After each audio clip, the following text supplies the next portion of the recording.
So, the first round of the Argentine LPF, or the Copa de la Liga, I should say, is done. And some teams are still in summer vacation. Some teams are still sleepwalking. Some have some interesting players. A little bit of everything.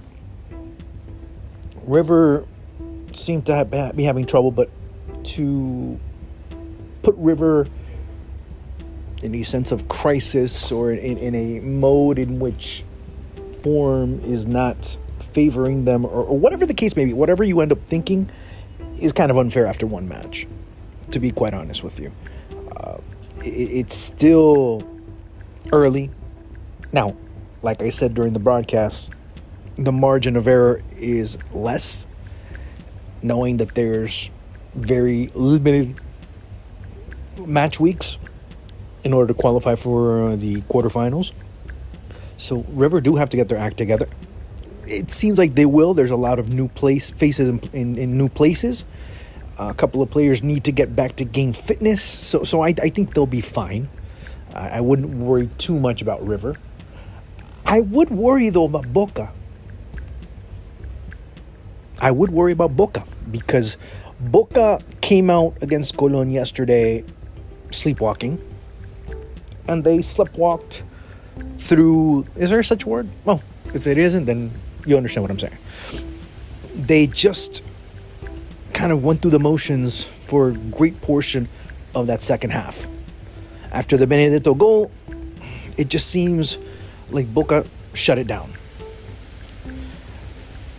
Now, mind you, if they play like they play in the minutes before the goal, then a couple of minutes after, they're unstoppable. They're a team that can literally beat anyone. But they don't play like that. Or they don't play like that for 90 minutes. And they don't go and they score the goal, and all of a sudden, slowly, they took the foot off the pedal. And that's the problem. Boca take a 1-0 lead, and they think, oh, game over. Okay, now time to relax. Let's cruise it all the way home. And then you start to see the defensive breakdowns. You start to see the careless plays. You start to see the very cavalier type of possession. And the even more cavalier type of passes that are being knocked around on the pitch. Benedetto comes back in and is the number 9 that they've been needing since, well, he left. So we have that. And Sebastián Villa had some good moments. Really liked the amount of work he did on the wings. I enjoyed seeing him play time and time again throughout this match, although he did fade away towards the end as well. Advíncula was also key down the right side. I really enjoyed seeing him and his aggressive nature and what he was looking to do. And that makes him, I mean, he's not scot-free. He's not a player that all of a sudden, because he had one good game, you end up forgiving him. No. But there's still lots to go. This team looks like they're in trouble. And if they don't get that focus issue, and not only that, they go and they, instead of being satisfied with 1-0, look to make it 2-0, look to make it 3-0, look to make it 4-0.